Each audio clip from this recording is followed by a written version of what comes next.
Namaste, everybody, all three of you. I'm going to talk about donkeys. I know there's only a few of you, but I use the microphone because sometimes other people hear it and they come up and have a listen. Right. Good morning. How are you all? My name's Nick. Welcome to the Donkey Sanctuary. Does anyone have donkeys of their own at home? No? Friends who have some. Oh, do they? Right, okay. Does anyone want donkeys? Yeah, they're lovely. Oh, okay, there's one person there. Right, we're all used to seeing donkeys, aren't we, in the UK or Europe or the United States, wherever you're from. But you know, they don't really belong here at all. Anybody have a guess when donkeys first came to this country?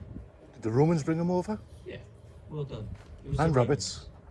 So the Romans invaded in AD 43 as a really big, it wasn't Julius Caesar, it was 80 years after that. It was a Roman called Claudius, and they brought 40,000 soldiers with them and loads of horses. So to keep the Roman army supplied with equipment and feed, they had about 500 donkeys that followed the Roman army, and it was like the transport section of the Roman army. So as far as we know, there were no donkeys in Britain before that. The Romans were here for 400 years. Donkeys spread all over the UK, across the Irish Sea to Ireland as well. And by the time the Romans went home, they were quite well established here. The British people at the time had ponies. We had native British ponies, like Dartmoor and Exmoor and Welsh ponies, that sort of thing. Really feisty little things, and we hunted with them. We even hitched them up to chariots and drove them into battle. So when the British people came across donkeys for the first time, we probably thought, well, they look a bit like horses, don't they? So we probably stole them off the Romans, and we were slightly disappointed because when we tried to do horsey things with the donkeys, it didn't really work. When we tried to go hunting with a donkey, the donkey said, "Nope, sorry, not interested." When we hitched the donkey up to a chariot, the donkey just stood still and refused to move. So, although we sort of liked them, we knew they were useful. Donkeys will work all day for very little feed. They don't complain, they just get on with it. They're not glamorous like horses. They don't gallop, you can't ride them into battle. So in our culture, they sort of became a bit secondary to horses. In fact, the word donkey, quite an unusual word, isn't it? It's an Old English word, dunnocky, which means faded horse. Yeah, so that's what we thought of them. And 2,000 years later, us Brits still talk about donkeys. We don't dislike them, do we? Everyone likes a donkey. But when we talk about donkeys, it's always in those sort of terms that you still hear the word stubborn quite a bit. Lazy, awkward, cute, comical, noisy, sad. Don't they look sad? I hear that so often. When we talk about horses, we say they're brave and they're noble and they're sleek. So, without really thinking about it, we still sort of, donkeys are still secondary. In Victorian times, poor people had donkeys and rich people had horses. So there's a bit of a snobbery thing going on as well. Problem is, us British don't understand donkeys, and when they came here with the Romans, we certainly didn't understand them. The Romans did. The Romans realised that they were reliable, cheap, would go on forever. Quite good at fighting, isn't it?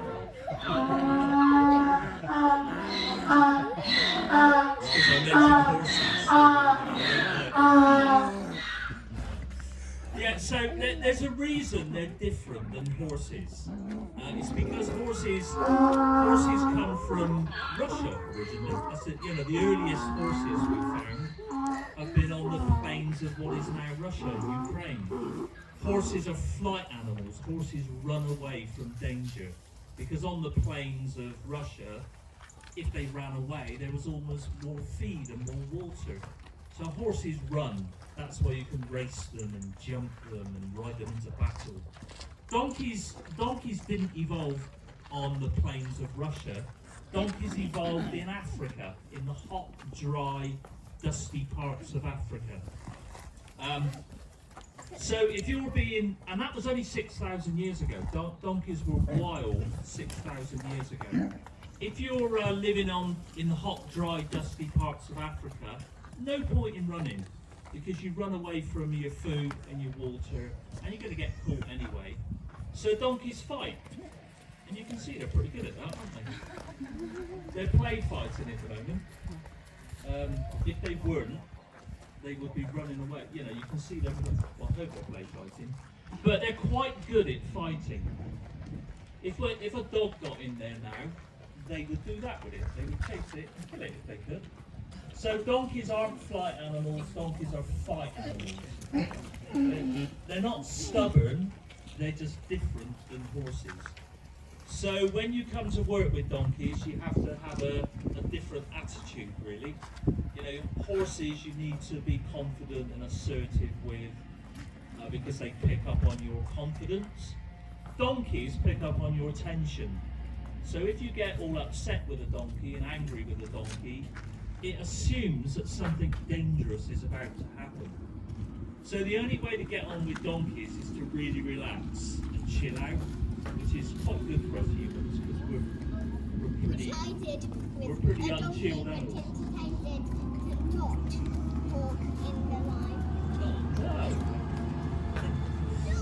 Right, if you were wondering, these donkeys have been separated because the group in the paddock here are having health checks.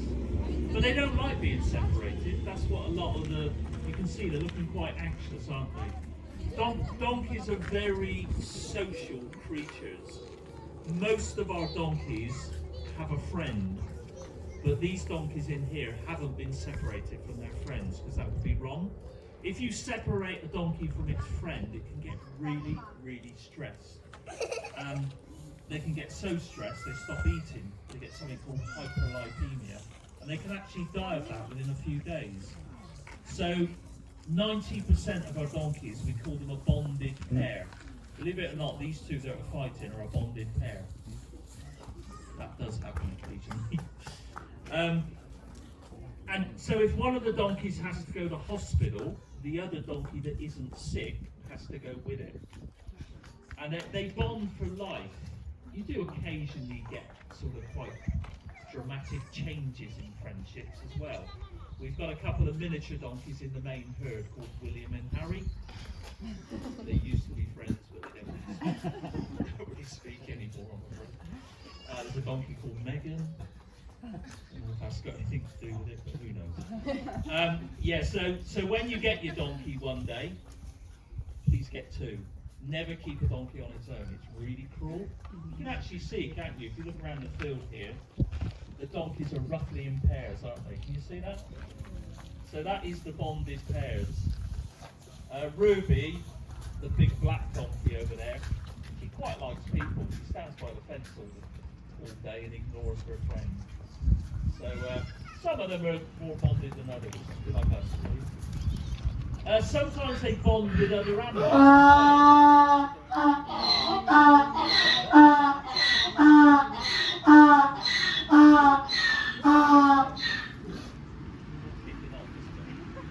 Sometimes they bond with other animals. We had a donkey that came in here once with a Jersey cow as its best friend. The Jersey cow was called Crumble. We had a donkey once with a chicken as its best friend. When the donkey saw other donkeys, it ditched the chicken immediately. We had a donkey with a pot-bellied pig as its best friend. So yeah, they can make friends with other animals, including people. They can actually bond with a person, which is fine, isn't it? But the trouble is you go off to work for the day and you leave the donkey alone and it gets stressed. So when you do get your donkeys, get two.